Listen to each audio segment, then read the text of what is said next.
Hello प्यारे बच्चों, welcome to physics solution point. बच्चों, आज के लेक्चर में हम लोग यूनिट्स, डायमेंशंस एंड मेजरमेंट्स का थर्ड लेक्चर पढ़ेंगे। यहाँ पर बच्चों हम लोग आज के लेक्चर में एनालाइज करेंगे कि एरर क्या होता है, एरर कितने टाइप का होता है, एरर क्यों होता है, और सबसे खास बात हम लोग ये सीखेंगे कि एरर का कैलकुलेशन कैसे डिफरेंट केसेज में किया जाता है, जिस पे हमारे क्वेश्चन एग्जाम में आने हैं। एरर कितने टाइप का होता है, बहुत रेयर चांस है आपके एग्जाम में पूछा जाए। एरर के टाइप्स में कौन कौन से टाइप्स हैं और कौन से टाइप की क्या खास बात है, बहुत रेयर चांस है कि आपके एग्जाम में बच्चों ये सवाल आए। लेकिन हाँ, चांस इस बात का है कि उसके ऊपर न्यूमेरिकल आपके एग्जाम में पूछा जाए।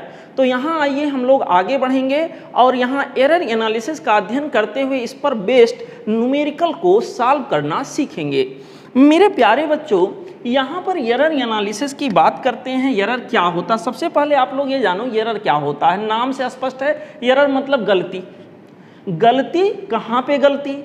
जब हम बच्चों किसी फिजिकल क्वांटिटी को मेजर करते हैं तो क्या वो एकदम से एक्यूरेट वैल्यू होती है? क्या वो एकदम से ट्रू वैल्यू होती है? नहीं। हम कहते हैं, सपोज करिए कि कोई ट्रेन है या कोई कार है, कोई बस है, कोई मोटर गाड़ी है। सपोज करिए मैंने कहा कि उसकी स्पीड जो है वो हमारा 80 किलोमीटर पर आवर है, 80 किलोमीटर पर आवर है। तो क्या एग्जैक्टली वो 80 किलोमीटर पर आवर होता है? नहीं। हो सकता है इससे थोड़ा सा कम हो या हो सकता है इससे थोड़ा सा ज़्यादा हो। कोई वैल्यू मैंने मेजर किया और मेजर करके मैंने लिख दिया यहाँ के अंदर 2.7 मीटर पर सेकेंड। सपोज कोई वेलोसिटी मैंने मेजर किया, तो हो सकता है ये 2.75 हो सकता है 2.754 हो। मतलब यहाँ पर डेसिमल के इधर और भी डिजिट पॉसिबल है, इनफाइनाइट तक हो सकते हैं डिजिट। यहाँ पर बच्चों यहाँ ये डिजिट इनफाइनाइट तक हो सकते हैं। कहने का मतलब एकदम से ट्रू वैल्यू को बता पाना बच्चों पॉसिबल नहीं होता है। किसी भी फिजिकल क्वांटिटी का जो हम लोग वैल्यू लेते हैं उसको लगभग ट्रू मान लेते हैं, लगभग ट्रू मान लेते हैं। ध्यान दीजिएगा, एकदम से ट्रू वो नहीं होता है, बिल्कुल वो एक्चुअल वैल्यू नहीं होता है। इसका मतलब हर एक फिजिकल क्वांटिटी के मेजरमेंट में कोई ना कोई गलती होती है थोड़ी सी। वो जो गलती होती है उसी के बारे में बच्चों हम लोग सीखेंगे, उसी को हम लोग एरर का नाम देंगे। अब यहाँ पर हम लोग एरर के बारे में सीखेंगे कि एरर कितने टाइप का होता है और एरर क्यों होता है और एरर का कैलकुलेशन कैसे करेंगे। यहाँ जल्दी से मैं आपको कुछ बातें बता देता हूँ। मेरे प्यारे बच्चों, एरर को बेसिकली हम लोग यहाँ दो कैटेगरी में देखते हैं। एक हमारे पास होता है सिस्टमैटिक एरर, सिस्टमैटिक एरर, ठीक है।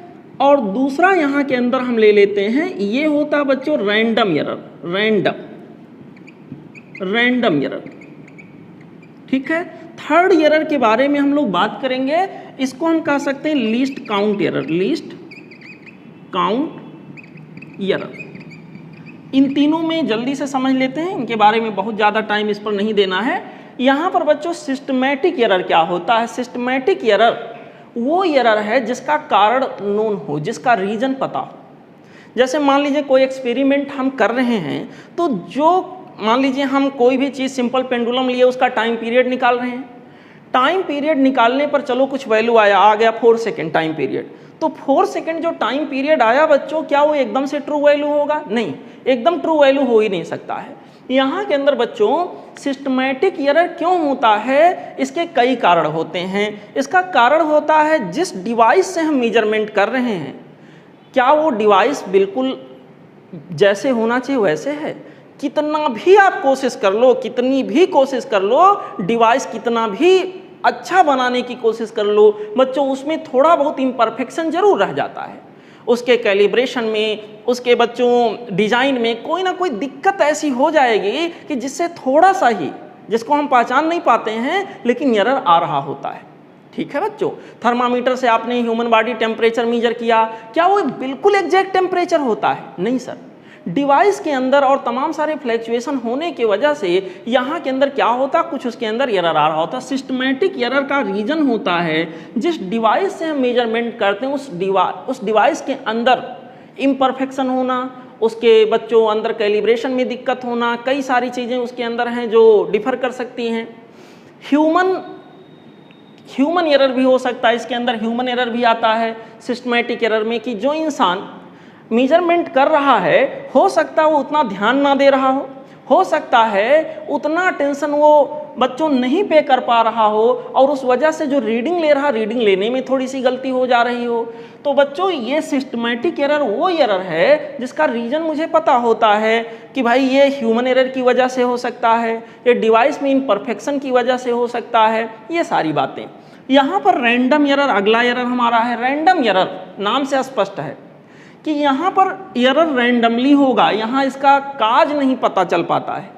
मेरे प्यारे बच्चों, ये काज जो संभवतः होता है ये बच्चों प्रिडिक्ट नहीं कर सकते किस कारण से होता है।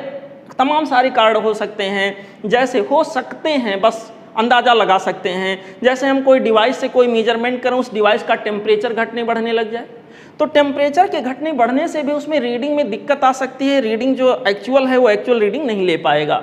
हो सकता है कोई अमीटर लेकर हम करंट को मेजर कर रहे हैं, तो हो सकता है बच्चों वहाँ पर टेम्परेचर में फ्लैक्चुएशन की वजह से, या हो सकता है वोल्टेज में फ्लैक्चुएशन की वजह से सही रीडिंग हमको ना मिल पाए। तो तमाम सारे यहाँ कारण हो सकते हैं जो कि रैंडमली होते हैं। वहाँ बच्चों पहले से हम पता नहीं लगा पाते कि क्यों ये रीडिंग क्यों ये एरर आ रहा है, दैट इज रैंडम एरर।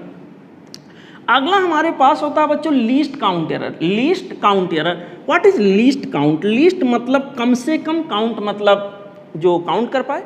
यहाँ के अंदर बच्चों जैसे मैंने क्या कहा कि एक हमारे पास स्केल है, बच्चों मैंने कहा एक मेरे पास स्केल है, और वो स्केल कौन सा है जिससे हम इस स्केच करते हैं बच्चों, जिसके सहायता से, जिसके हेल्प से हम लोग लाइन बनाते हैं अपने कॉपी के ऊपर, स्ट्रेट लाइन बनाते हैं। हम उसी स्केल की बात कर रहे हैं। इसके ऊपर क्या बना होगा, देखिए इसके ऊपर बच्चों यहाँ एक लाइन खींचा होगा, यहाँ 0 लिखा रहेगा, यहाँ 1 लिखा रहेगा, यहाँ कहीं ऐसे 2 लिखा रहेगा, यहाँ कहीं ऐसे 3 लिखा रहेगा, यहाँ कहीं ऐसे 4 लिखा रहेगा, एंड सो ऑन।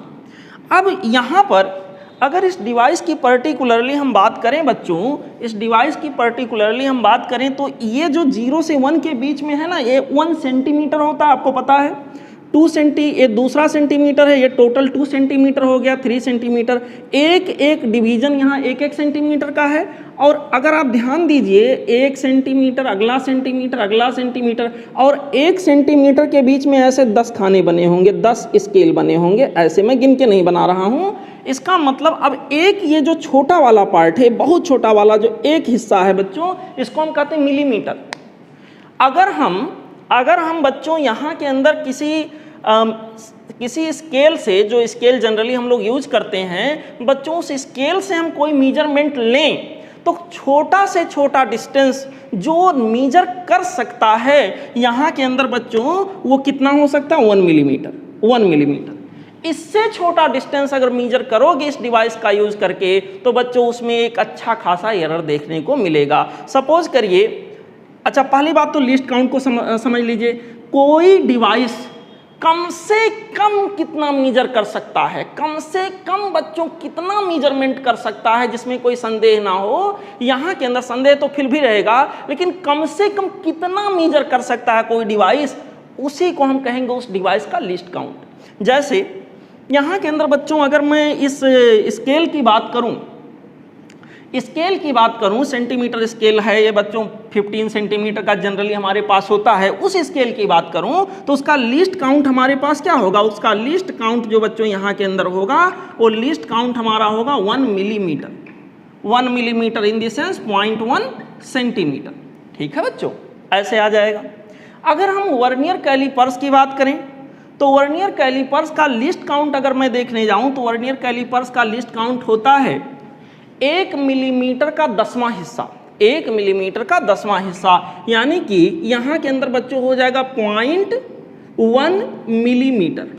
अगर हम स्क्रू गेज का बच्चों यहाँ पर जाएं लिस्ट काउंट देखने तो स्क्रू गेज के लिए लिस्ट काउंट हमारे पास होगा 0.01 मिलीमीटर। यहाँ पर 1 मिलीमीटर का 100वां हिस्सा। तो यहाँ के अंदर लिस्ट काउंट की मैं बात कर रहा हूँ बच्चों। जिस डिवाइस का लिस्ट काउंट जितना ज़्यादा होगा उससे ली जाने वाली रीडिंग उतनी ही प्रिसाइज होगी। अच्छा, अब लिस्ट काउंट एरर किसे कहते हैं बच्चों कोई डिवाइस यहाँ के अंदर मैंने कहा कि लिस्ट काउंट एरर की बात कर रहे हैं, जितना लिस्ट काउंट किसी डिवाइस का होता है उतना वो एरर भी कर सकता है, उतना वो एरर भी ला सकता है। कैसे?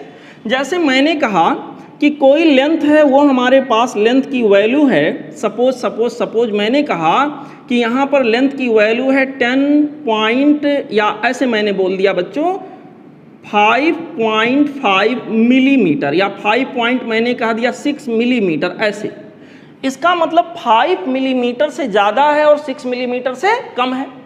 ठीक है बच्चों, 5 मिलीमीटर से ज़्यादा है 6 मिलीमीटर, क्योंकि 5 तक तो हमने सही मेजर किया होगा, लेकिन 0.6 ये अंदाज़ा लगाया होगा। अगर मैं इसे स्केल से मेजर कर रहा हूँ ना, तो ये स्केल मिनिमम 1 मिलीमीटर तक अच्छे से रीड करा सकता है। मेरे प्यारे बच्चों, 0.6 तो हमने अंदाज़ा लगाया होगा। जैसे ये हमारा स्केल है,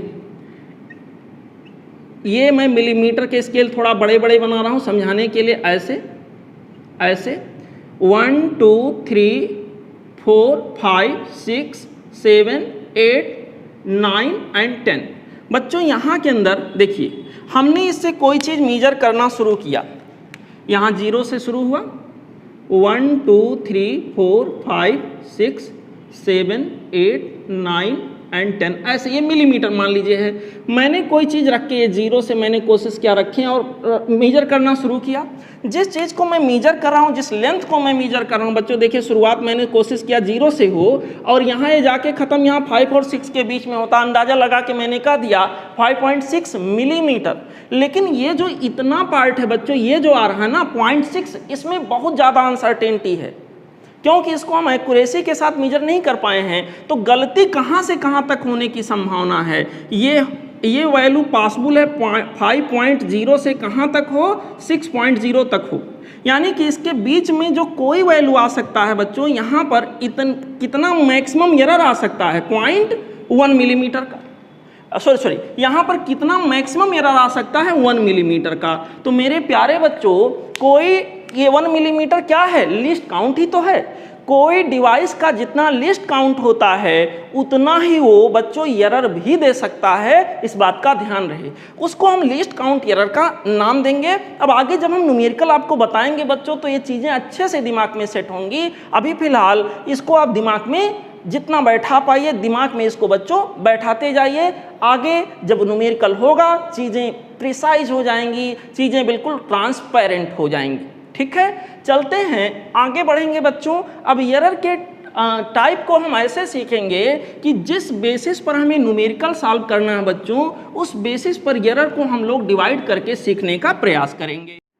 बच्चों, कैलकुलेशन के पॉइंट ऑफ व्यू से एरर को हम 3-4 तरह से कैलकुलेट करते हैं। चलिए पहले नाम जान लेते हैं। यहाँ पर बच्चों पहला एरर जिसको हम लोग कैलकुलेट करेंगे, उसको हम लोग नाम देते हैं बच्चों एब्सोल्यूट एरर। क्या नाम देते हैं?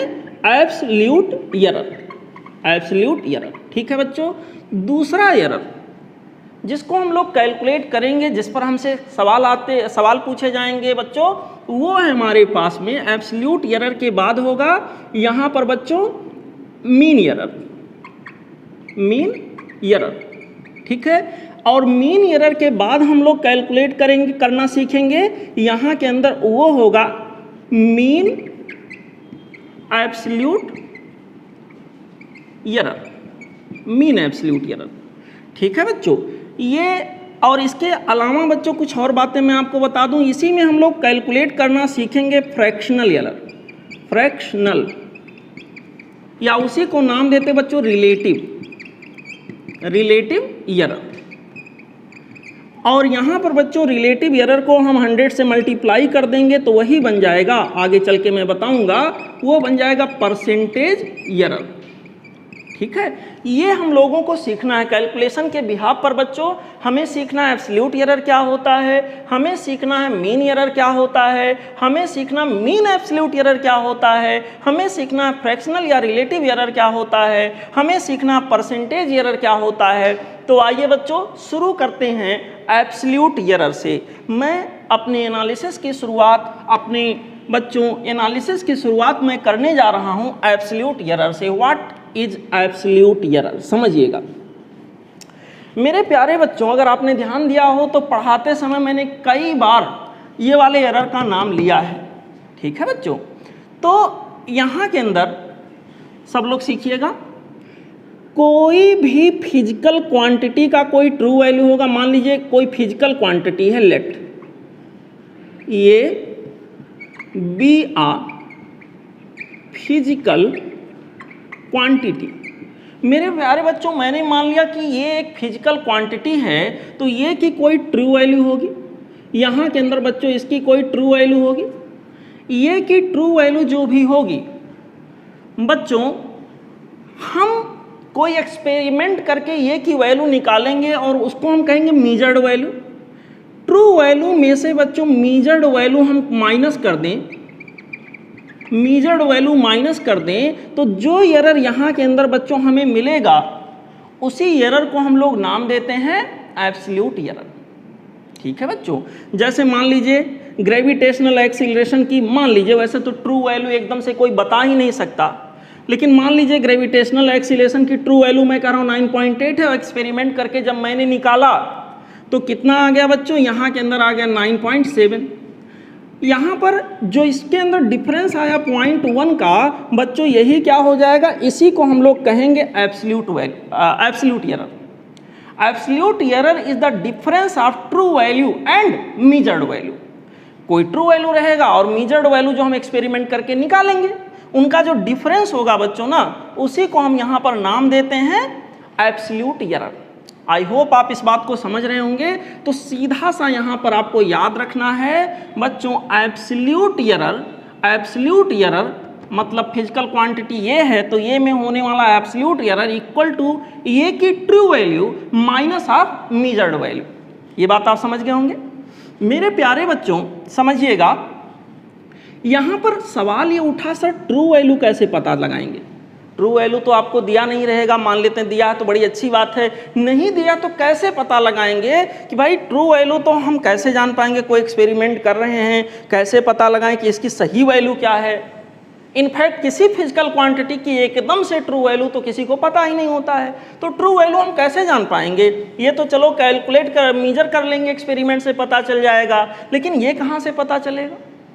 मेरे प्यारे बच्चों, ट्रू वैल्यू को लगभग पता करने के लिए हम लोग एक काम करते हैं कि जिस भी एक्सपेरिमेंट को हम कर रहे होते हैं उसको कई बार रिपीट करिए, कई बार रिपीट करिए। मान लो हम एक एक्सपेरिमेंट कर रहे हैं, सपोज दैट एक्सपेरिमेंट यहाँ के अंदर हो रहा है, और एक्सपेरिमेंट में मैंने पहला स्टेप में बच्चों किसी फिजिकल क्वांटिटी के वैल्यू को मीजर करके निकाला, और पहली वैल्यू हमारे पास क्या आई, A1।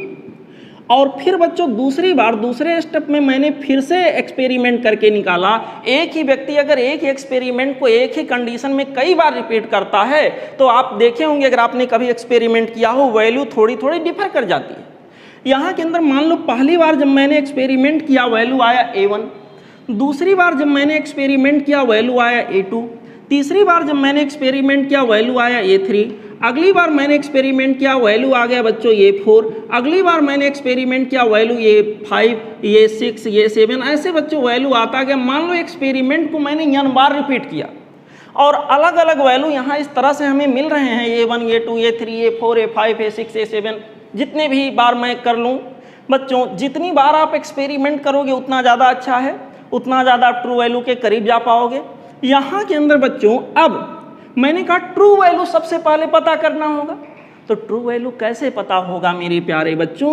यहाँ पर फिजिकल क्वांटिटी जिसको मैंने ये माना है उसकी जो ट्रू वैल्यू होगी, उसकी जो ट्रू वैल्यू होगी बच्चों, उसकी जो रियल वैल्यू होगी, उसकी जो एक्चुअल वैल्यू होगी मेरे प्यारे बच्चों, यहाँ पर उसको सिंपली मैं ए ही क्यों ना लिख दूँ। यहाँ के अंदर इसी को यहाँ के अंदर बच्चों एक्चुअल वैल्यू जो ट्रू वैल्यू होगी इसको निकालने के लिए हम लोग एक काम करते हैं, जितने भी एक्सपेरिमेंट से रिजल्ट हमको मिले हैं A1, A2, A3 ऐसे ही AN तक चले गए बच्चों, उन सबको आप ऐड कर लो और उन सबको ऐड करने के बाद जितनी बार ऐड कर रहे हो उतनी बार से डिवाइड कर दो, मतलब उन सबका क्या निकाल लो, मीन निकाल लो। उन सबका क्या निकाल लो, औसत निकाल लो, एवरेज निकाल लो, मीन वैल्यू निकाल लो। ये जो मीन वैल्यू होगा बच्चों ना, इसी को ट्रू वैल्यू कहेंगे, हम इसी को मीन वैल्यू भी कह सकते हैं बच्चों।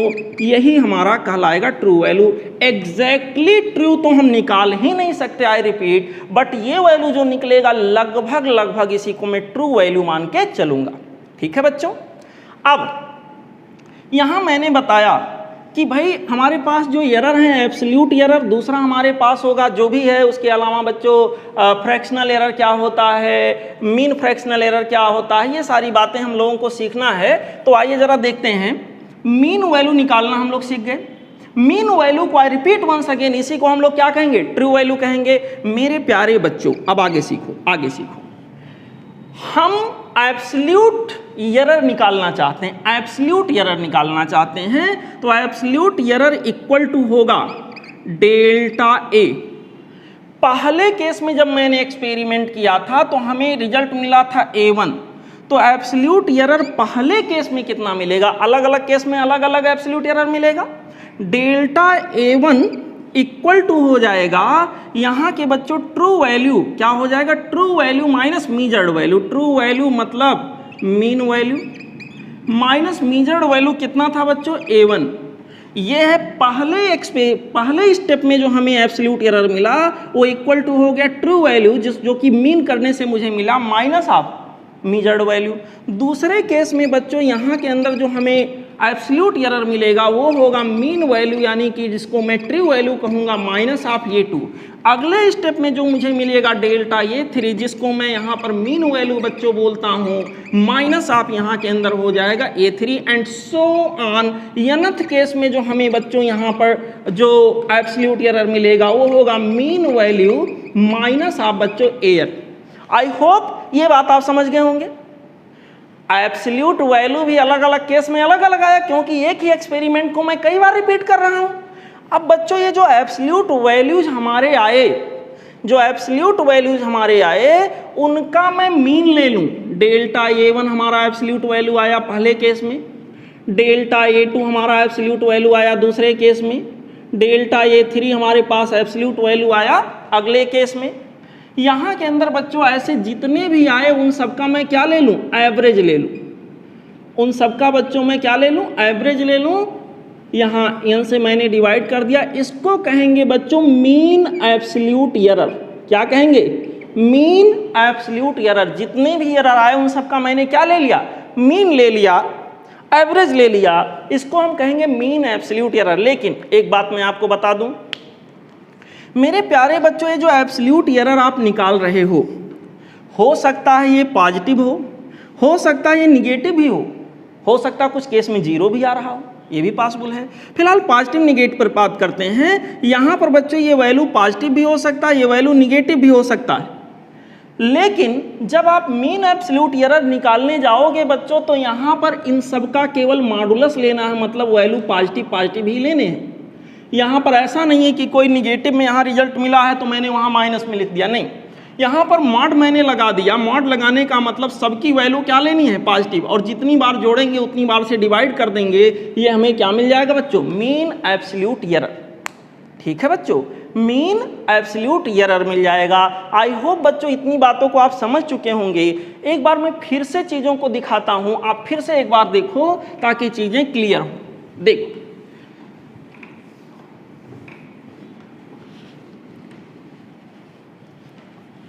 बच्चों, मान लीजिए जैसे मैंने शुरू से सिस्टमेटिक ढंग से देखिए आप लोग क्या क्या हो रहा है। मेरे पास कोई एक फिजिकल क्वांटिटी था बच्चों, मेरे पास कोई एक फिजिकल क्वांटिटी है जो कि क्या है, सपोज करिए ये है। यहाँ पर फिजिकल क्वांटिटी हमारे पास ये, सबसे पहले मैं इसकी कौन सी वैल्यू डिसाइड करूँगा, इसकी ट्रू वैल्यू निकालूंगा। ट्रू वैल्यू निकालने के लिए मैं क्या करूँगा, एक ही एक्सपेरिमेंट को कई बार रिपीट करूँगा। मान लिया पहली बार रिपीट किया, पहली बार मैंने एक्सपेरिमेंट किया, वैल्यू A1 मिला, दूसरी बार A2 मिला, अगली बार A3 मिला, ऐसे n बार किया AN मिला।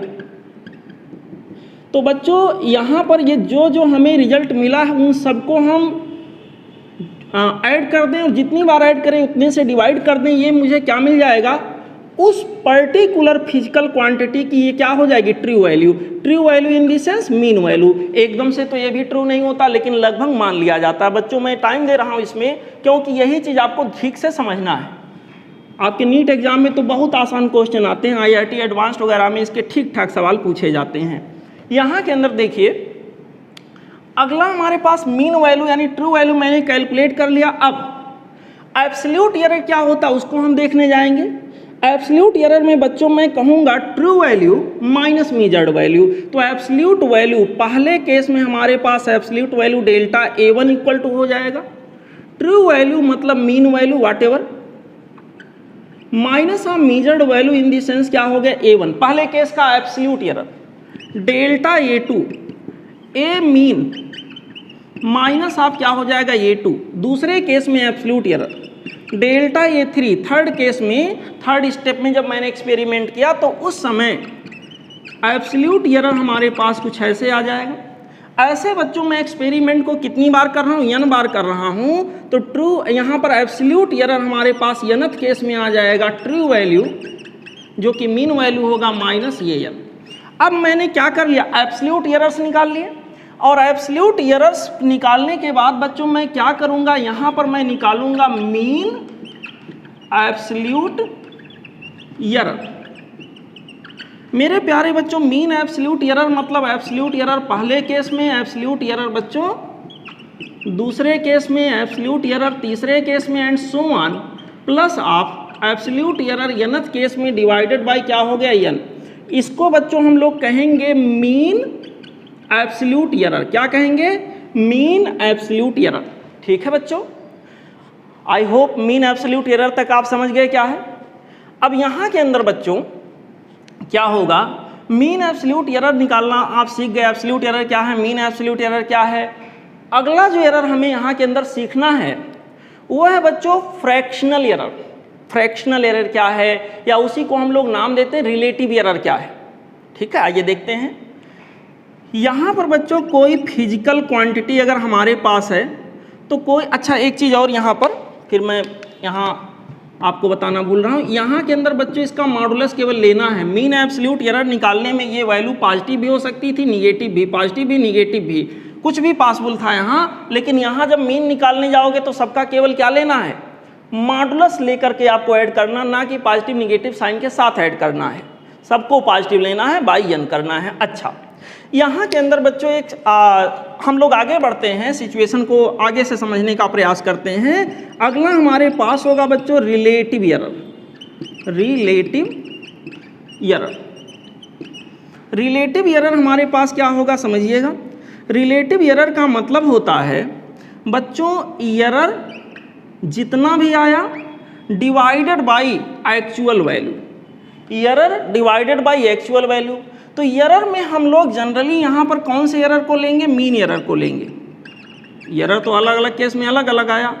Absolute error divided by real value, जो भी हमारा रहा होगा उस फिजिकल क्वांटिटी का। बच्चों ये जो रेशियो होगा इसे हम रिलेटिव एरर कहेंगे। बच्चों इसे हम रिलेटिव एरर का नाम देंगे या फ्रैक्शनल एरर का नाम देंगे। खास बात ये डायमेंशन लेस होता है और यूनिट लेस होता है, क्योंकि सेम यूनिट यहाँ पर क्या हो जाते हैं, कैंसिल हो जाते हैं। ठीक है। अच्छा, अगर मुझे परसेंटेज एरर लेना हो बच्चों, अगर मुझे परसेंटेज एरर कहीं पर लेना हो तो परसेंटेज एरर के केस में क्या होता है, जो हमारा रिलेटिव एरर होता है ना, उस एरर को 100 से क्या कर देते हैं, multiply. Percentage error equal to relative error whatever. Relative error का मतलब delta A divided by A. Delta A कौन सा, मान लो हम पूरा प्रोसीजर करते हुए आ रहे हैं तो डेल्टा ए हम मीन एब्सोल्यूट एरर लेंगे डिवाइडेड बाई ए कौन सा लेंगे, ट्रू वाला मतलब मीन वाला, मल्टीप्लाइड बाई क्या कर देंगे 100। ठीक है बच्चों, यही सिचुएशन हमें देखना रहेगा, इसी के बारे में एनालिसिस करना होगा। सपोज करो बच्चों मैं एक एक्सपेरिमेंट परफॉर्म कर रहा हूँ और एक्सपेरिमेंट में हमें g की वैल्यू निकालनी, g फॉर ग्रेविटेशनल एक्सीलरेशन। जब मैंने एक्सपेरिमेंट किसी मेथड से, किसी डिवाइस के हेल्प से निकालना शुरू किया तो मुझे g की पहली वैल्यू जो मिली एक्सपेरिमेंट से वो मिल गई 9.4 मीटर पर सेकेंड स्क्वायर। जी की जो दूसरी वैल्यू बच्चों यहाँ के अंदर मुझे मिली, सपोज करिए 9.5 मुझे मिला। मैं एक सिंपल सा एग्जांपल ले रहा हूँ मेथड समझाने के लिए, कैसे कैलकुलेट करेंगे। मेरे प्यारे बच्चों, जी की जो अगली वैल्यू यहाँ के अंदर मिली वो 9 करिए 6 मीटर पर सेकेंड स्क्वायर हो गया। इसी तरह जी की जो अगली वैल्यू हम लोगों ने यहाँ एक्सपेरिमेंट से रिकॉर्ड किया वो आ गया 9.7 मीटर पर सेकेंड स्क्वायर। जी की मान लीजिए पाँचवीं वैल्यू मैंने निकाला, यहाँ आ गया 9.9 मीटर पर सेकेंड स्क्वायर, ऐसे आ गया। अब यहाँ पे हमें पता करना है सबसे पहली बात ट्रू वैल्यू क्या है, फिर हम लोग पता करेंगे एब्सोल्यूट एरर कितना कितना है अलग अलग केसेज में, फिर हम लोग पता करेंगे कि यहाँ मीन एब्सोल्यूट एरर क्या आया, फिर हम लोग पता करेंगे फ्रैक्शनल एरर क्या हुआ, फिर हम लोग पता करेंगे परसेंटेज एरर क्या हुआ। इसी एग्जाम्पल में मैं सब कुछ आपको दिखा रहा हूँ बच्चों, अपने आप चीज़ें क्लियर हो जाएंगी। सभी जितने भी इस पर बेस्ड न्यूमेरिकल्स होंगे ऐसे ही होंगे। आइए देखते हैं। यहाँ के अंदर बच्चों सबसे पहले जी की हम लोग क्या निकालेंगे, मीन वैल्यू। सिंपली इसको जी ही मन करे लिख लो। तो यहाँ के अंदर बच्चों ये हो जाएगा G1 + G2 + G3 + G4 + G5 जितने भी हैं डिवाइडेड बाई 5 बार हैं तो डिवाइडेड बाई क्या हो जाएगा 5। तो यहाँ मैं लिखूँगा, चलिए स्टेप वाइज चलते हैं। G1 + G2 + G3 + G4 + G5 divided by यहाँ के अंदर क्या आ गया 5। मेरे प्यारे बच्चों 9.5 यहाँ हो गया 9.4 + 9.5 + 9.6 + 9.7 + 9.9 डिवाइडेड बाई क्या हो जाएगा 5। चलिए थोड़ा सा दिमाग लगाइए, सॉल्व करते हैं इसको। ये जो मीन वैल्यू बच्चों यहाँ के अंदर मुझे मिलेगी वो हो जाएगी, यहाँ पर पहले इसको जोड़ लेते हैं। 5 4 5 9 हो गया, 9 and 6 15 हो गया, 15 and 7 22 हो गया, 22 and 9 31, 1 आ गया यहाँ, और यहाँ 9 9 5 बार आएगा 45 और 3 48। बच्चों इसको सॉल्व करोगे इतना आएगा, डिवाइडेड बाय क्या हो गया 5। ठीक है, ये आपने जी की मीन वैल्यू निकाल ली बच्चों। अब इसको थोड़ा डेसिमल में निकालते हैं, क्या आएगा, ये हो जाएगा 5 9 जा 45 और यहाँ हो जाएगा 6 हो जाएगा, यही आएगा ना। यहाँ के अंदर 9.6 और 2 यही आ जाएगा। यहाँ के अंदर बच्चों इसको सॉल्व करोगे 9.62 आ जाएगा। अब यहाँ पर एक चीज़ आपको देखना है, ये जो आपने यहाँ न्यूमरेटर में रखा है इसके अंदर 3 सिग्निफिकेंट फिगर हैं। सिग्निफिकेंट फिगर मैं आगे बच्चों आपको बताऊँगा क्या है, और इसको मैं डिवाइड कर रहा हूँ 5 से। तो यहाँ मुझे जो वैल्यू मिलेगी इसके अंदर भी 3 सिग्निफिकेंट फिगर होने चाहिए। आप देखिए यहाँ पर भी 3 सिग्निफिकेंट फिगर हैं। ठीक है बच्चों, यहाँ पर भी 3 सिग्निफिकेंट फिगर आ रहे हैं, कोई दिक्कत नहीं है, ऐसे ही चलेगा ये। यहाँ पर अब हम आगे बढ़ेंगे बच्चों। ये जो जी की मीन वैल्यू मुझे मिली, जी की जो मीन वैल्यू मिली इसी को हम ट्रू वैल्यू बोलेंगे। तो मीन वैल्यू तो मैंने निकाल लिया कि भाई मीन वैल्यू इतना होगा, ट्रू वैल्यू निकल गया। अब अगला स्टेप मुझे निकालना क्या है, एब्सोल्यूट एरर। एब्सोल्यूट एरर मैं निकालूंगा बच्चों पहले केस में। ये कौन सा वैल्यू निकाला मैंने, ट्रू लिख देता हूं, ट्रू वैल्यू। ठीक है बच्चों, अगला हम निकालने जा रहे हैं एब्सोल्यूट एरर। एब्सोल्यूट एरर, बल्कि एरर्स कर लीजिए, कई स्टेप में निकालेंगे। डेल्टा G1, जैसे डेल्टा A1 करते थे वैसे क्या हो जाएगा, delta G1 equal to delta G की ट्रू वैल्यू यानी mean value minus calculated value. इसी तरह delta G2 equal to G की mean value minus calculated value. Delta G3 की बच्चों यहाँ एब्सोल्यूट जो एरर आएगा वो हो जाएगा जी की मीन वैल्यू माइनस आप यहाँ के अंदर बच्चों आ जाएगा G3। इसी तरह बच्चों 5 बार हैं, करते जाइए, मीन वैल्यू माइनस G4। इसी तरह डेल्टा G5 ये आ जाएगा जी की mean value in the sense true value बच्चों माइनस आप यहाँ के अंदर G5। चलिए कैलकुलेट करते हैं। जी की मीन वैल्यू बच्चों मेरे सामने आया 9.62 माइनस G1 जो हमने रिकॉर्ड किया था एक्सपेरिमेंट से, दैट वाज 9.4। यहाँ के अंदर बच्चों हमारे पास जी की मीन वैल्यू हमारे पास है 9.62 ये तो सब में वही रहेगा 9.62 9.62 9.62 माइनस यहाँ करना रहेगा G2 इन द सेंस क्या है 9.5। यहाँ पर बच्चों हमारे पास G3 क्या है 9.6, यहाँ पर G4 हमारे पास क्या है 9.7, G5 क्या है बच्चों 9.9। अब जरा इसको माइनस करके देखते हैं क्या आएगा बच्चों। यहाँ पर आ जाएगा 0.22, यहाँ पर देखें क्या आएगा, यहाँ पर आ जाएगा मेरे ख्याल से ये हो जाएगा 0.12, ठीक है। यहाँ पर कैलकुलेट करेंगे बच्चों, ये आ जाएगा 2 और 0.02। यहाँ के अंदर इसको कैलकुलेट करेंगे तो यहाँ के अंदर देखिए इस बार क्या है, ये वाला छोटा है ये वाला बड़ा है, यहाँ माइनस में आएगा, माइनस में, और आ जाएगा 0.08, ठीक है। यहाँ पर देखिए, यहाँ पर बच्चों हमारे पास आ जाएगा कितना आ जाएगा भाई 9.9 है तो यहाँ आ जाएगा 8 और यहाँ पर आ जाएगा 2.28 माइनस में। ये हमारे पास आ गए एब्सोल्यूट एरर्स। अलग अलग स्टेप में बच्चों जो मैंने एक्सपेरिमेंट किया है वो अलग अलग एब्सोल्यूट एरर मैंने निकाल लिया। अब एब्सोल्यूट एरर की मीन वैल्यू मैं निकालने जाऊं तो क्या होगा, देखिए एब्सोल्यूट एरर की जो मीन वैल्यू होगी हमारे पास, एब्सोल्यूट एरर डेल्टा ए, यहाँ डेल्टा जी है, इसकी जो हमारे पास मीन वैल्यू होगी, मीन वैल्यू वो आ जाएगा जितने भी एब्सोल्यूट एरर अलग अलग आए हैं उन सबके मॉडुलस का सम। ध्यान रहे माइनस भले ही आया है, जब यहाँ मीन एब्सोल्यूट एरर निकालने जाएंगे तो सभी को किस में लेना, प्लस में। प्लस में लेने जाएंगे तो delta G1 plus delta G2 plus delta G3 plus delta G4 plus delta G5 divided by 5। तो यहाँ के अंदर क्या होगा 0.22 प्लस 0.12 प्लस 0.02 प्लस यहाँ के अंदर हो जाएगा बच्चों 0.08 प्लस यहाँ के अंदर हो जाएगा 0.28। देखिए ये वैल्यू माइनस में भले ही है, ये वैल्यू बच्चों माइनस में दो जगह भले ही आए, लेकिन वहाँ मैंने प्लस में लिखा डिवाइडेड बाई 5 से मैं इसको क्या कर दूंगा डिवाइड। बच्चों इसको अगर मैं कैलकुलेट करूँगा तो कैलकुलेट करने पर मुझे रिजल्ट जो मिलेगा वो देखिए कितना हो जाएगा। यहाँ के अंदर बच्चों इसको मैं सॉल्व करूँ तो 0.22 प्लस 0.08, इन दोनों को देख लीजिए, इनको और इनको। बच्चों यहाँ पर इन दोनों को अगर मैं देखूंगा तो इन दोनों को मिलाकर हो जाएगा 0.30 और इन दोनों को मिलाकर मैं देखूंगा तो 0.40 एंड 0.30 0.70 हो गया। 0.70 प्लस 0.02 यहाँ के अंदर आ जाएगा 0.72 डिवाइडेड बाई क्या हो जाएगा 5। इसको सॉल्व करेंगे बच्चों तो ये आपके सामने आ जाएगा, कितना आ जाएगा भाई, यहाँ आ जाएगा 0.1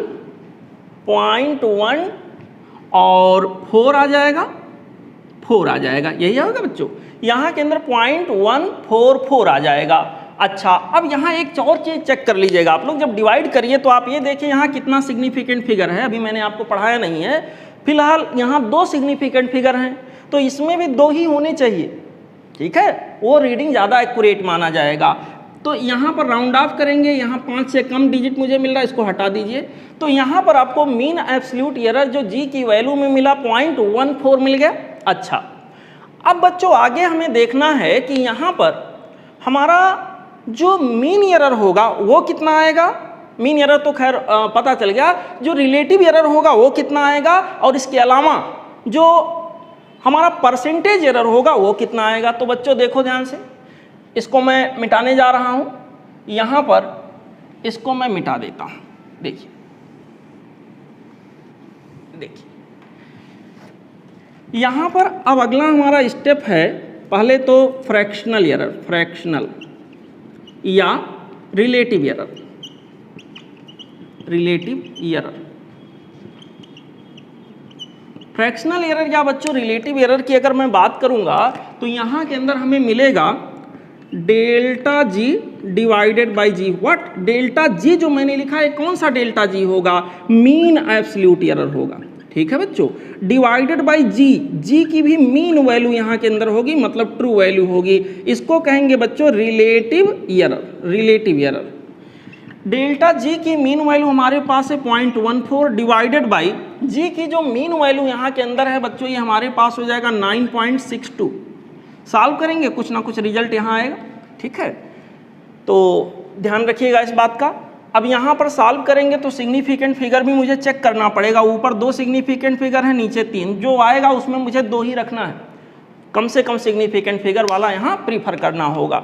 अच्छा, यहाँ के अंदर बच्चों रिलेटिव एरर जो भी आया, अगर मुझे निकालना होता percentage error, sir percentage error क्या होगा, तो जो भी रिलेटिव एरर आता delta G divided by G, delta G की कौन सी value, mean value, divided by G की कौन सी value, mean value, true value, multiplied by मैं क्या कर देता 100, ठीक है बच्चों।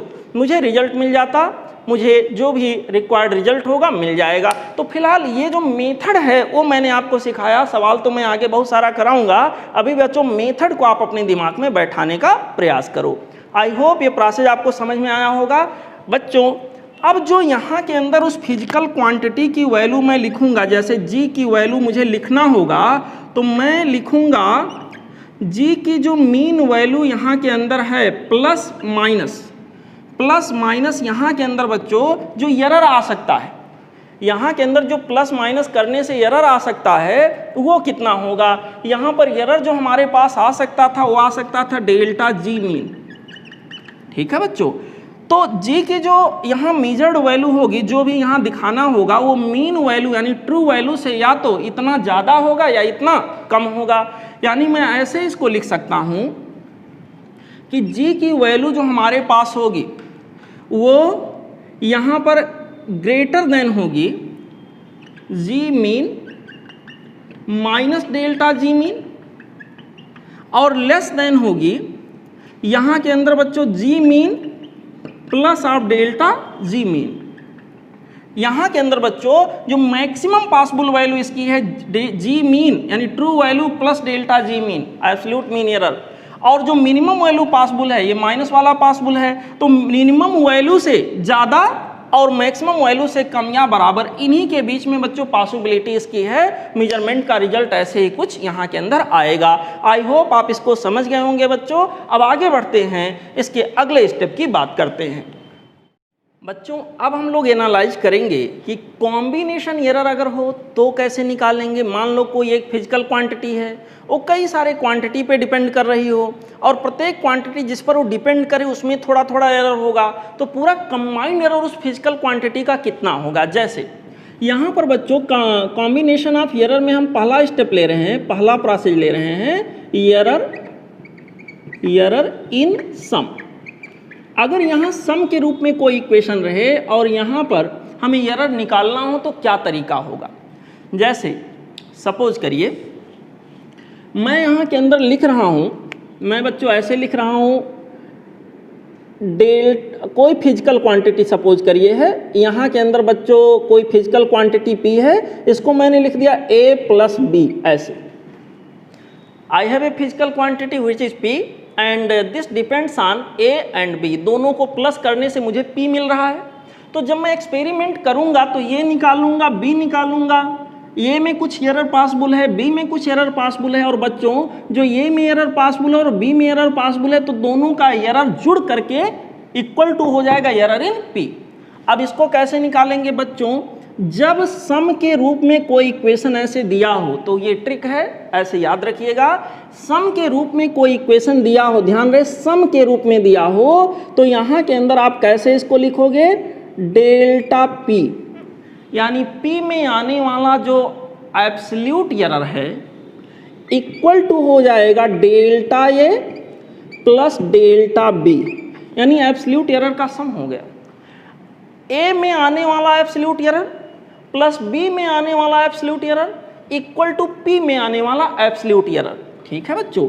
लेकिन ये तभी लगा सकते हैं जब सम के रूप में इक्वेशन दिया हो, तो डिफरेंस के रूप में है तो भी यही लगा सकते हैं। अभी मैं बता रहा हूं बच्चों, एरर में ये जो करते हैं ना, यहाँ माइनस नहीं करेंगे, एरर दोनों का एरर, कुछ एरर इसमें कुछ एरर इसमें, तो दोनों के एरर मिलके बढ़ेंगे ही, घटेंगे नहीं। इसलिए जब भी कंबाइंड एरर मुझे कैलकुलेट करना होगा तो यहाँ प्लस ही लगाएंगे, माइनस नहीं लगाएंगे बच्चों। यहाँ पर बस दोनों का सम ही करना है, डिफरेंस नहीं करना है, ध्यान रहे। अकेला डेल्टा भी हो सकता है निगेटिव आया हो, लेकिन यहाँ रखते समय जब हम रखेंगे बच्चों कि P में टोटल कितना एरर आया, तो इसके ये में आने वाला जो एरर है प्लस B में आने वाला जो एरर है विथ पॉजिटिव साइन दोनों को रखेंगे बच्चों। यूँ कह लीजिए केवल मॉडुलस को यहाँ रख के हम लोग निकालेंगे, ये हमारा उस फिजिकल क्वांटिटी में आने वाला एरर हो जाएगा। समझ में आ रहा है? यहाँ पर बच्चों दूसरा हम, अच्छा अब उस फिजिकल क्वांटिटी को मुझे रिप्रेजेंट करना हो मीनिंगफुल तरीके से, तो बच्चों उस फिजिकल क्वांटिटी को रिप्रेजेंट करने का तरीका ऐसे होगा, P का जो भी वैल्यू होगा बच्चों, इसको अगर हम रिप्रेजेंट करना चाहें तो उस फिजिकल क्वांटिटी को हम लोग लिखेंगे P plus minus delta P। यहाँ पर बच्चों इसको रिप्रेजेंट करने का जो तरीका होगा P plus minus delta P, और डेल्टा P की वैल्यू आपके सामने है, निकालेंगे रख देंगे यहाँ पर बच्चों, ये हमारा वो फिजिकल क्वांटिटी हो जाएगा। इस तरह से उसको हम रिप्रेजेंट करेंगे, ध्यान रहे इस बात का। समझ गए आप लोग? यहाँ पर बच्चों अब देखते हैं, जैसे यहाँ मान लीजिए अभी एग्जांपल लेंगे, पहले एक चीज़ और समझ लीजिए। दूसरा हमारे पास है एरर इन डिफरेंस। हम लोग देख रहे हैं ट्रांसमिशन ऑफ एरर कैसे होगा अगर कोई इक्वेशन का केस हो। तो हमने कहा कोई फिजिकल क्वांटिटी है जो कि लिखा हुआ है a माइनस बी, तो यहाँ के अंदर बच्चों यहाँ भी वही वाला तरीका अपनाएंगे। P में आने वाला एरर इक्वल टू हो जाएगा A में आने वाला error absolute error plus B में आने वाला एब्सोल्यूट एरर। देखिए यहाँ माइनस है तो भी मैंने एरर कैलकुलेट करते समय प्लस ही लगाया है, क्योंकि एरर हमेशा मैक्सिमम वाली वैल्यू ली जाती है, ना कि निगेटिव वाली वैल्यू यहाँ के अंदर ली जाएगी। ये बच्चों मैक्सिमम पॉसिबल एरर हमारे पास P के अंदर जो होगा इतना होगा। अब अगर मैं यहाँ P फिजिकल क्वांटिटी को इसको रिप्रेजेंट करना चाहूँ तो वास्तव में मैं मेजरमेंट करके ऐसे दिखाऊंगा P plus minus delta P। ठीक है, अब P क्या होगा, ये माइनस B से जो भी हमें मिलेगा वही P होगा। तो मान लीजिए एक एग्जांपल मैं ऐसे ले रहा हूँ, सपोज करिए दो बॉडी हैं और दोनों के टेम्परेचर ऐसे किसी सवाल में दिखाए गए हैं। पहले बॉडी का टेम्परेचर दिखाया गया θ1 equal to 10 degree C plus minus 0.4 degree C। θ2 दिखाया गया बच्चों 40 degree C plus minus 0.3 degree C। अब यहाँ पर आपको बताना है कि इन दोनों के टेम्परेचर में जो सम है, सम ऑफ टेम्परेचर क्या होगा। यहाँ पर दूसरा आपको बताना है कि यहाँ पे दोनों के टेम्परेचर का difference of temperature of two body यहाँ के अंदर क्या होगा। यहाँ क्वेश्चन मार्क मैंने लगाया, क्या होगा उसको सॉल्व करना है। देखो जब बच्चों θ1 प्लस θ2 मैं करूँगा, जैसे यहाँ पर था, दोनों का सम मैं करूँगा, तो यहाँ पर सम लेते समय ये जो इनके एक्चुअल टेम्परेचर हैं, ये एक्चुअल वैल्यू रही होगी। ये सीधे सीधे सम लेना है तो ये सीधे सीधे जुड़ जाएंगे, इन दी सेंस यहाँ पर बच्चों इनकी जो वैल्यू यहाँ के अंदर आ जाएगी, सम करने से जो वैल्यू मुझे मिलेगी θ1 प्लस θ2 वाट एवर, यहाँ के अंदर बच्चों ये हमारे पास हो जाएगा 10 प्लस 40। अच्छा, अब यहाँ पर मैंने आपको बताया डेल्टा P जब लिखना हो तो इसके अंदर आने वाला एरर इक्वल टू इसमें एरर प्लस इसमें एरर, दोनों को प्लस ही करना है। मैं फिर जोड़ दे रहा हूँ इस बात पर।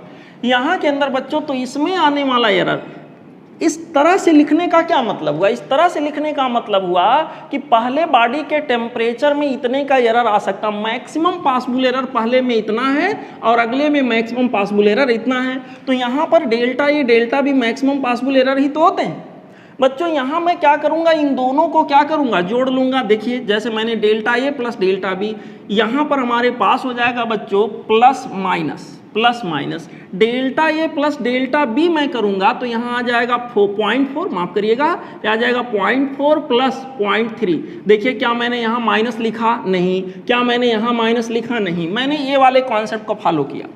जो भी फिजिकल क्वांटिटी है, फिजिकल क्वांटिटी दोनों का सम है, मैंने लिख दिया, दोनों की जो ट्रू वैल्यू है उसका सम किया, फिर प्लस माइनस लगाया, डेल्टा P कैलकुलेट कर लिया, इसमें आने वाला एरर प्लस इसमें आने वाला एरर, और ये ध्यान नहीं दिया कि प्लस माइनस, बस दोनों के एरर का सम करना है, यहाँ माइनस नहीं होना चाहिए बच्चों, दोनों को जोड़ना ही है। तो यहाँ के अंदर बच्चों ये सॉल्व करेंगे तो आपको रिजल्ट जो मिलेगा, ये रिजल्ट हो जाएगा 50 डिग्री C, या डिग्री C बाद में लगा लेंगे, 50 प्लस माइनस, यहाँ के अंदर बच्चों क्या हो गया 0.7 डिग्री सी, ये बच्चों आपका रिजल्ट आ गया। ठीक है, इसी तरह से डिफरेंस ऑफ टेम्परेचर अगर मुझे देखना हो, डिफरेंस ऑफ टेम्परेचर मुझे देखना हो तो मैं क्या करूँगा, देखिए इनकी ट्रू वैल्यू 10 और 40, 10 और 40 का डिफरेंस इन दी सेंस θ1 माइनस θ2, या कह लीजिए दोनों का डिफरेंस की बात करनी है, मैं यहाँ केवल मैग्नीट्यूड की बात करूँगा 40 माइनस 10, θ1 डिफरेंस θ2 जो कि क्या आ जाएगा 30। यहाँ के अंदर बच्चों डिफरेंस मुझे करना है तो मैं ऐसे लिख दूँ 10 डिफरेंस 40, ट्रू वैल्यू का सीधे सीधे करिए, प्लस माइनस ये मैंने क्या लिखा अभी P लिखा, ये प्लस B लिखा, plus delta P, delta P का मतलब इन दोनों में जो आने वाला एरर है वो सीधे सीधे क्या होगा जुड़ जाएगा। इन दोनों में आने वाला एरर 0.4 0.3 कितना हो गया बच्चों, यहाँ भी हमारे पास आ जाएगा 0.7, तो इसको सॉल्व करेंगे आ जाएगा 30 प्लस माइनस 0.7 और यूनिट होगा डिग्री सेल्सियस। ठीक है बच्चों, डिग्री सी। तो ये बच्चों यहाँ के अंदर का रिजल्ट आ गया जो भी मैंने आपको बताया। इस तरह से सम और डिफरेंस के रूप में अगर कोई इक्वेशन है तो एरर को कैलकुलेट करने का सिंपल सा तरीका आपके सामने यही होगा। बच्चों सपोज करिए दो रेजिस्टेंसेज इस तरह से कनेक्टेड हों, पहले रेजिस्टेंस की वैल्यू मैं लिख रहा हूँ, सपोज करिए इसको मैंने लिखा 10 प्लस माइनस 0.4 ओ, ऐसे मैंने लिख दिया बच्चों। और दूसरे रेजिस्टेंस R2 को मैंने लिख दिया, सपोज इसको मैं लिख रहा हूँ 5 प्लस माइनस 0.7 मैंने ऐसे लिख दिया O। ठीक है बच्चों, ऐसे लिख दिया।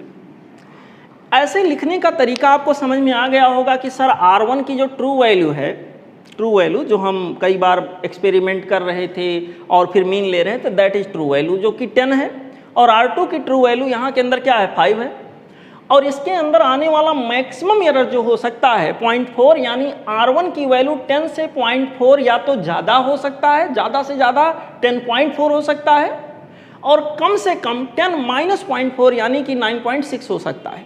ठीक है बच्चों, उसी तरह यहाँ भी आप समझ सकते हैं। बच्चों मुझसे यहाँ सवाल में मान लीजिए अक्सर ऐसा क्वेश्चन पूछा जाता है कि यहाँ पर आप ये बताइए सर इनके सीरीज कॉम्बिनेशन की इक्विवेलेंट वैल्यू क्या होगी। तो सीरीज कॉम्बिनेशन की इक्विवेलेंट वैल्यू बच्चों होगी सिंपली R1 प्लस R2। अब यहाँ पर R1 प्लस R2 बच्चों इसको जब मैं रिप्रेजेंट करूँगा तो R इक्विवेलेंट को लिखने का तरीका क्या होगा, डेल्टा R इक्विवेलेंट को अगर मैं यहाँ से लिखूँगा तो delta R1 plus delta R2 हो जाएगा। और यहाँ के अंदर बच्चों अब मैं डेल्टा R1 की वैल्यू अगर देखूँ, यहाँ ध्यान रहे प्लस ही करना होता है, चाहे यहाँ प्लस रहे चाहे माइनस रहे बच्चों। डेल्टा R1 की जो वैल्यू यहाँ एरर के रूप में है, मैक्सिमम पॉसिबल एरर 0.4 है और यहाँ के अंदर 0.7 है, तो मेरे ख्याल से ये हो जाएगा बच्चों 1.1। ठीक है, 1.1 ओम का यहाँ एरर आ सकता है मैक्सिमम। अब मैं डेल्टा आर को जब लिखूंगा, डेल्टा आर को जब माफ करिएगा, आर इक्विवेलेंट को जब मैं लिखूंगा बच्चों तो यहाँ पर a प्लस बी तो यहाँ आता ही आता, a plus B plus minus यहाँ के अंदर क्या होगा एरर, जो भी एरर हो सकता था डेल्टा आर इक्विवेलेंट में जो एरर आ सकता था। मेरे प्यारे बच्चों डेल्टा आर इक्विवेलेंट को मैं लिखने जाऊंगा तो क्या होगा, अगर मैं एरर को काउंट ना करता तो a प्लस बी सीधे सीधे होता, या a प्लस बी की जगह मैं R1 प्लस R2 लिख दूं, R1 प्लस R2 सीधे सीधे होता। भाई R1 प्लस R2 यहाँ के अंदर मैं करूंगा तो 10 प्लस 5 क्या हो जाएगा बच्चों 15, प्लस माइनस कितना इसके इक्विवेलेंट में एरर आ सकता है, कितनी संभावना है, इसमें आने वाला एरर प्लस इसमें 1.1, ये बच्चों क्या हो गया वो। तो इस तरह से अगर प्लस माइनस में कोई इक्वेशन लिखा है तो एरर का ट्रांसमिशन बच्चों ऐसे आप करोगे, यहाँ कैलकुलेशन बहुत इजी होता है। अब यहाँ आगे बढ़ेंगे और अब हम लोग देखेंगे अगर प्रोडक्ट टाइप का कोई इक्वेशन हो, डिवीजन टाइप का कोई इक्वेशन हो, तो वहाँ पे एरर का प्रोपेगेशन, एरर का ट्रांसमिशन कैसे होगा। बच्चों अगला टॉपिक यहाँ एरर इन प्रोडक्ट। अगर प्रोडक्ट टाइप में कोई इक्वेशन दिया हो, जैसे सपोज करिए यहाँ पर मुझे कोई फिजिकल क्वांटिटी दिया है, ये दिया है a इंटू बी इंटू सी, ऐसे हमसे कहा गया यहाँ पर ये में कोई एरर, जब हम मान लो फिजिकल क्वांटिटी p को मेजर करने जाएंगे तो हमें ये मेजर करना पड़ेगा, बी मेजर करना पड़ेगा, सी मेजर करना पड़ेगा और तीनों का प्रोडक्ट करना पड़ेगा। जब हम ये को मेजर करेंगे तो हो सकता है ये में कोई हमें एरर मिले, बी को मेजर करेंगे तो बी में भी एरर पॉसिबल है, सी को मेजर करेंगे बच्चों तो सी में भी एरर पॉसिबल है।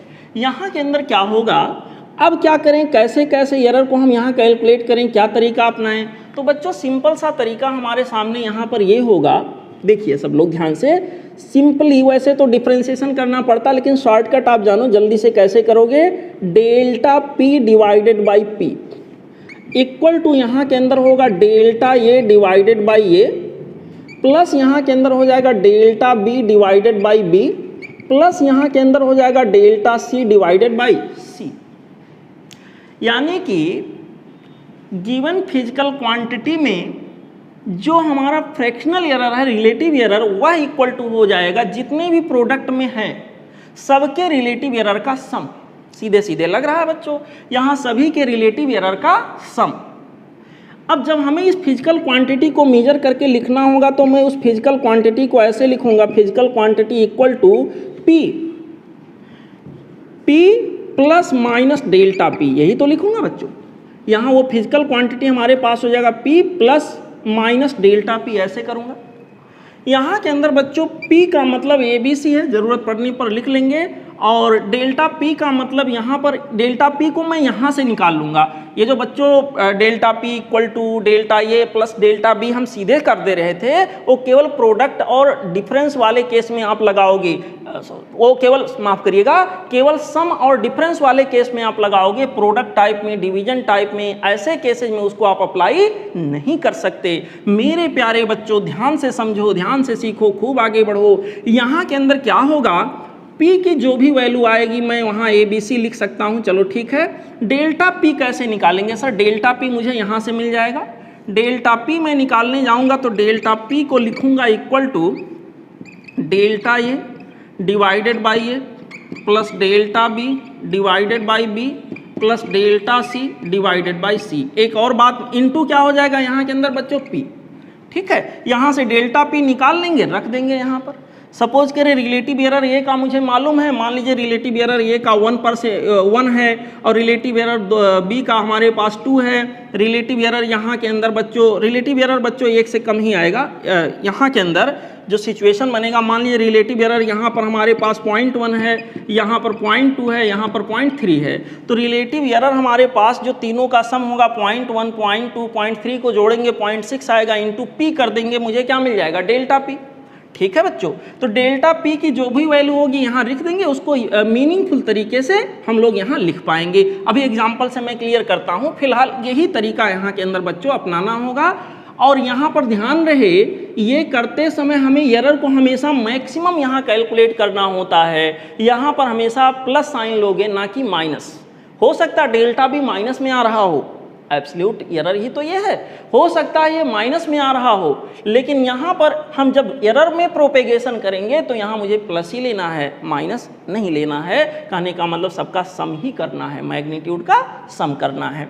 ठीक है बच्चों, परसेंटेज में मुझे कैलकुलेट करना हो। अच्छा, यहीं पर एक चीज़ देख लीजिए, अगर मुझसे पूछे पी में रिलेटिव एरर क्या होगा, तो पी में रिलेटिव एरर इक्वल टू सभी इंडिविजुअल जितने भी हैं सब में रिलेटिव एरर का सम। अगर परसेंटेज एरर मुझे बताना तो यहीं मैं 100 से मल्टीप्लाई कर दूंगा, यहाँ भी 100 से मल्टीप्लाई हो जाएगा, यहाँ भी 100 से मल्टीप्लाई हो जाएगा, यहाँ भी 100 से मल्टीप्लाई हो जाएगा। मतलब ये में परसेंटेज एरर प्लस बी में परसेंटेज एरर प्लस सी में percentage error equal to P में परसेंटेज एरर।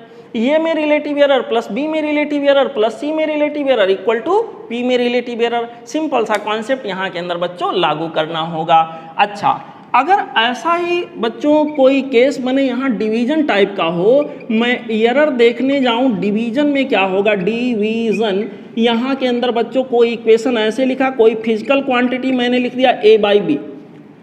यहाँ मुझे अगर यही बात करना हो कि डेल्टा पी बाई पी यहाँ के अंदर क्या होगा, तो बच्चों बिल्कुल प्रोडक्ट टाइप का यहाँ भी ट्रांसमिट होगा एरर। मैं लिखूंगा delta A by A plus delta B by B, ऐसे लिखूंगा बच्चों। यहाँ भी बिल्कुल यही तरीका मैं अपनाऊंगा जो मैंने वहाँ के अंदर अपनाया था। ठीक है, यहाँ पर कोई दिक्कत नहीं, सीधे सीधे आप एरर को ट्रांसमिट करोगे।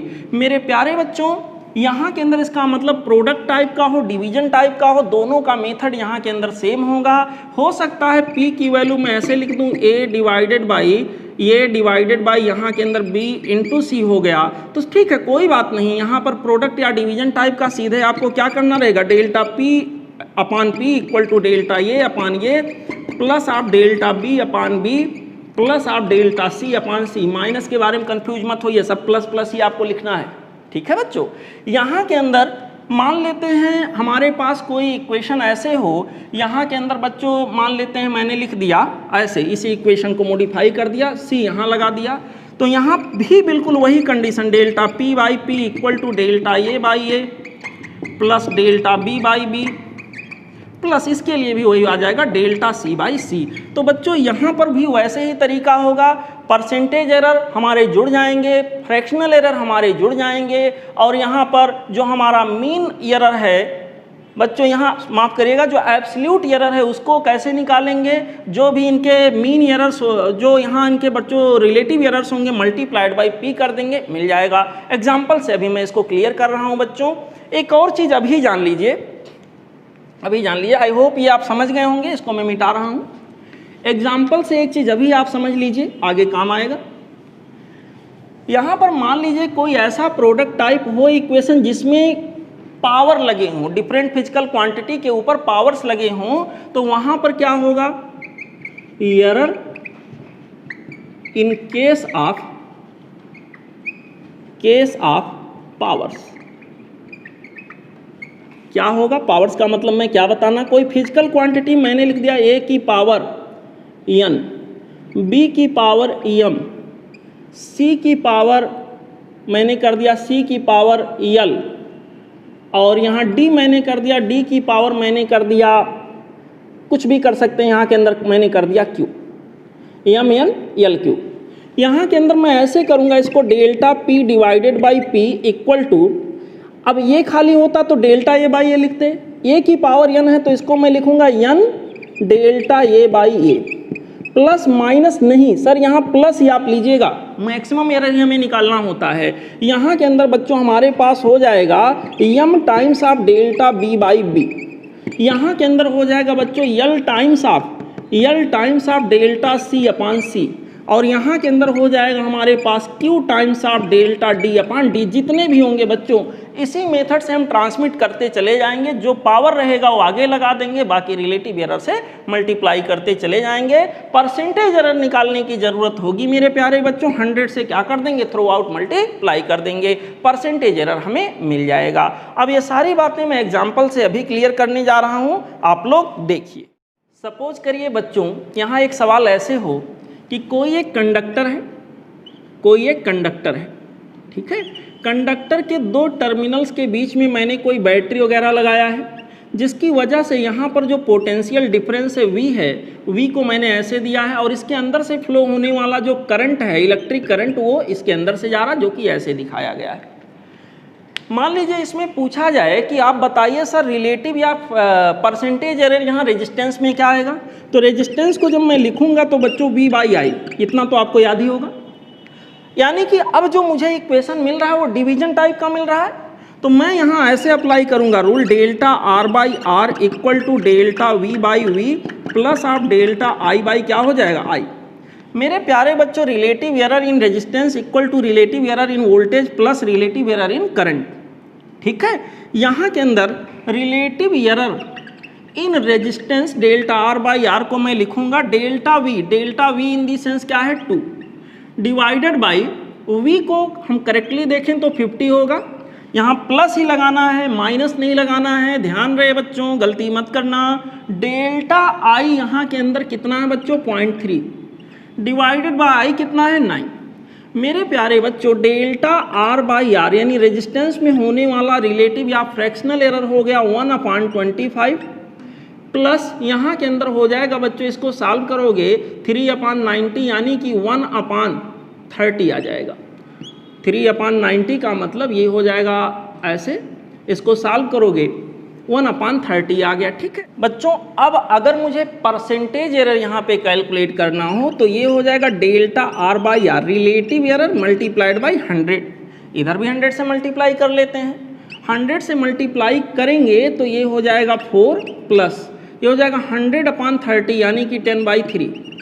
बच्चों यहाँ के अंदर ये मेरे पास आ जाएगा 4 प्लस 3.3, यहाँ के अंदर ये आ गया 7.3%, यानी कि रेजिस्टेंस में आने वाला परसेंटेज एरर आफ्टर मेजरमेंट जो हो सकता है वो हमारे पास इतना हो सकता है, मैक्सिमम परसेंटेज एरर 7.3% आ सकता है। यानी 100 ओम अगर रेजिस्टेंस होता फॉर एग्जांपल तो 107.3 तक जा सकता है मैक्सिमम वैल्यू उसका, और उससे 7.3 कम यानी कि 92.7 तक आ सकता है। बच्चों यहाँ पर 92.7 से 107.3 तक ये वैल्यू फ्लैक्चुएट कर सकती है। ठीक है, फॉर एग्जांपल अगर रेजिस्टेंस एक्चुअली कितना होता, 100 होता। बच्चों चलिए एक और एग्जांपल लेते हैं। मान लीजिए एक क्वेश्चन ऐसे दिया हो, फॉर एग्जांपल यहाँ पे काइनेटिक एनर्जी को जरा लेते हैं। काइनेटिक एनर्जी का इक्वेशन था 12 mv²। सपोज एक क्वेश्चन ऐसे दिया है कि जब काइनेटिक एनर्जी को मेजर करते हैं, के फॉर काइनेटिक एनर्जी को जब हम मेजर करते हैं तो मास में आने वाला जो यहाँ के अंदर एरर हो सकता है, percentage error in mass which is possible, suppose करिए 1% का रहा। परसेंटेज एरर यहाँ के अंदर बच्चों जो मास के अंदर आ रहा है दैट इज 1%, और परसेंटेज एरर यहाँ के अंदर मास में 1% का आया और स्पीड में v में परसेंटेज एरर आया सपोज करिए 2% का। तो पूछेगा काइनेटिक एनर्जी के मेजरमेंट में कितना एरर आएगा। फिर से सुन लीजिए, मास में आने वाला जो परसेंटेज एरर है वो कितना है 1%, स्पीड में आने वाला जो एरर है 2%। तो काइनेटिक एनर्जी में आने वाला परसेंटेज एरर क्या होगा ये हमको पता करना है। तो क्या करेंगे, देखिए इक्वेशन प्रोडक्ट टाइप में है और यहाँ के अंदर पावर भी लगे हुए हैं, तो सिंपली इसको मैं ऐसे लिखूंगा डेल्टा के डिवाइडेड बाई के इक्वल टू हाफ। यहाँ ध्यान दीजिए जो हमारा कांस्टेंट है उसमें तो कोई एरर आएगा नहीं, उसको अगर डेल्टा करेंगे तो 0 आ जाएगा। अब यहाँ आते हैं delta m by m plus आप यहाँ v की पावर 2 है तो 2 times of delta v by क्या होगा v। ठीक है बच्चों, यहाँ पर डेल्टा के बाई के यानी relative error in kinetic energy equal to हो जाएगा मास में आने वाला परसेंटेज एरर दिया है। तो मेरे प्यारे बच्चों यहाँ पर मैं क्या करता हूँ, डेल्टा के बाई के इंटू 100 यानी कि काइनेटिक एनर्जी में आने वाला जो परसेंटेज एरर होगा बच्चों, काइनेटिक एनर्जी में आने वाला percentage error equal to delta m by m multiplied by हो जाएगा 100 प्लस आप 2 times of delta v by v multiplied by हो जाएगा 100। मेरे प्यारे बच्चों काइनेटिक एनर्जी में आने वाला जो परसेंटेज एरर है इक्वल टू मास में आने वाला percentage error delta K by K multiplied by 100 equal to mass में आने वाला परसेंटेज एरर डायरेक्ट दिया, कुछ नहीं करना, 1% है। यहाँ के अंदर वेलोसिटी में आने वाला परसेंटेज एरर 2% है, तो यहाँ के अंदर बच्चों 2 टाइम्स ऑफ डेल्टा वी था ना, 2 इंटू क्या हो जाएगा 2 इंटू वेलोसिटी में स्पीड में परसेंटेज एरर कितना आ गया 5%। ठीक है बच्चों, तो इस तरह से maximum percentage error in the calculation of kinetic energy will be 5%। आइए बच्चों अगला एग्जांपल लेते हैं। मान लीजिए हमारे पास इस तरह से कोई एक स्क्वायर प्लेट हो, ऐसे मैं रख देता हूँ हॉरिजॉन्टल लेवल पे, और इसको एक फोर्स से दबाया जा रहा हो, दिस इज ए फोर्स। यहाँ पर बच्चों ये जो प्लेट है स्क्वायर शेप का है, मैंने ऐसे रखा है तो आपको थोड़ा ये पैरेललोग्राम टाइप का दिख रहा है, लेकिन ऐसे करके सोचिए। तो यहाँ पर इसका लेंथ जो हमारे पास है यल है, अगर स्क्वायर प्लेट है तो लेंथ ब्रेड्थ सब बराबर ही होंगे, ऐसे रखा है, फोर्स ऐसे लग रहा है। तो यहाँ के अंदर प्रेशर अगर निकालेंगे तो फोर्स पर यूनिट एरिया, और एरिया यहाँ के अंदर हो जाएगा यल स्क्वायर। मान लीजिए मैंने कह दिया लेट फोर्स में आने वाला जो परसेंटेज एरर है वो हमारे पास सपोज करिए 2% है। लेंथ में आने वाला जो परसेंटेज एरर है मैंने मान लीजिए यहाँ पर लिख दिया, लेंथ में आने वाला परसेंटेज एरर कुछ लिख दिया, सपोज करिए मैंने लिख दिया 5% है, जो कि काफ़ी ज़्यादा है। यहाँ के अंदर मैंने कहा दिया, बताइए प्रेशर का अगर कैलकुलेशन करें, इन दोनों को मीजर करके अगर प्रेशर को कैलकुलेट किया जाए तो प्रेशर में परसेंटेज एरर कितना होगा। मेरे प्यारे बच्चों प्रेशर में होने वाला जो परसेंटेज एरर होगा, देखिए प्रोडक्ट टाइप है, पावर भी है, कोई बात नहीं, यहाँ पर प्रोडक्ट टाइप नहीं है, माफ़ करिएगा, यहाँ पर बच्चों ये हमारा डिवीजन टाइप का है, कोई बात नहीं। यहाँ पर हम करेंगे delta P by P, pressure में आने वाला fractional error equal to delta F by F। Plus हो जाएगा, माइनस नहीं प्लस ही करेंगे, 2 times of delta L by L. अब अगर मुझे परसेंटेज एरर में डील करना है बच्चों, तो मैं यहाँ 100 से मल्टीप्लाई करूँगा, delta P by P multiplied by 100 equal to यहाँ के अंदर आ जाएगा delta F by F multiplied by 100 plus हो जाएगा 2 times of delta L by L multiplied by 100। ये हो गया percentage error in the length measurement, ये हो गया percentage error in the force measurement, ये हो गया percentage error in the pressure measurement. मेरे प्यारे बच्चों, ये वैल्यू आपको डायरेक्टली गिवन है क्वेश्चन के अंदर, दैट इज 2%। यहाँ पर delta L by L into 100 that will B 5%, तो 2 इंटू 5 हो जाएगा, ये आ जाएगा बच्चों 12%। यानी प्रेशर के मेजरमेंट में होने वाला मैक्सिमम परसेंटेज एरर यहाँ के अंदर कितना आ जाएगा, 12%। बच्चों मान लीजिए एक कोई फिजिकल क्वांटिटी है दैट इज P, ये डिपेंड करता है ए बी सी और डी पर।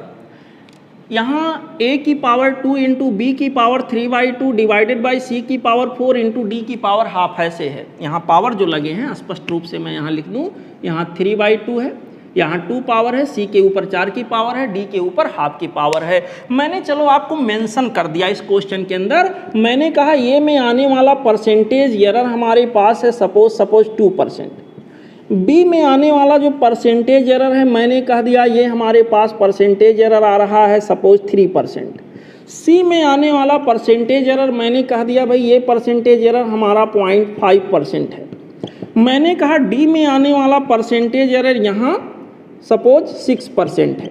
मैंने कहा कि आप बताइए अगर ए बी सी डी को कैलकुलेट करके मैं पी को निकालना चाहूँ तो पी कोई फिजिकल क्वांटिटी होगी, उसमें कितना परसेंटेज एरर पॉसिबल है, कितना मैक्सिमम परसेंटेज एरर आ सकता है। तो मेरे प्यारे बच्चों यहाँ मैं करूँगा delta P by P equal to हो जाएगा 2 times of delta A by A plus यहाँ के अंदर हो जाएगा 3/2 times of delta B by B, फिर यहाँ पर हो जाएगा बच्चों 4 times of delta C by C, फिर यहाँ के अंदर हो जाएगा बच्चों half times of delta D by D. नियमानुसार यही होगा। अगर मुझे परसेंटेज एरर में देखना है चीज़ों को तो मैं क्या करूँगा, 100 से मल्टीप्लाई कर दूँ, यहाँ 100 से यहाँ भी मल्टीप्लाई कर लूँ, 100 से यहाँ भी मल्टीप्लाई कर देता हूँ, 100 से बच्चों यहाँ भी मल्टीप्लाई कर देता हूँ और 100 से यहाँ भी मल्टीप्लाई कर लेता हूँ। ये होगा percentage error in P equal to हो जाएगा 2 times of percentage error in A plus 3/2 times of percentage error in B plus 4 times of percentage error in C plus half times of percentage error in D. चलिए रख लेते हैं फटाफट। Percentage error in P that will be equal to delta P by P into 100, this will be equal to 2 times of, ये में percentage error कितना है 2, इसके जगह 2 हो गया, प्लस 3/2 बी में आने वाला परसेंटेज एरर कितना है 3, ठीक है बच्चों 3 हो गया, plus 4 times of delta C by C into 100, delta C by C into 100 के जगह पर मैं 0.5 रखूँगा तो यहाँ के अंदर 4 इंटू 0.5 हो गया, प्लस लास्ट स्टेप में half times of delta D by D into 100, delta D by D, delta D की बाई डी इंटू 100 की वैल्यू सीधे सीधे 6% है जो कि हो जाएगा हाफ टाइम्स ऑफ 6, ठीक है बच्चों। इसको सॉल्व कर लीजिए। Percentage error in P 4 plus 9/2 plus यहाँ के अंदर बच्चों ये आ जाएगा 2 प्लस यहाँ के अंदर 3, ध्यान रहे सबको प्लस ही करना, यहाँ माइनस का कोई चक्कर नहीं है, इस बात का ध्यान रखिएगा। यहाँ के अंदर बच्चों 4 and 2 6 प्लस 3 से यहाँ के अंदर हो जाएगा 9 एंड 4.5 यहाँ पर हो जाएगा 13.5%, ठीक है। तो maximum percentage error in the measurement of that physical quantity will be equal to 13.5%। ऐसा ही एक सवाल नीट में पूछा गया था बच्चों अभी जल्दी ही, तो ऐसे ही रूल होता है, आसान सा क्वेश्चन आपके यहाँ आता है, आप उसको कैलकुलेट कर पाते हो।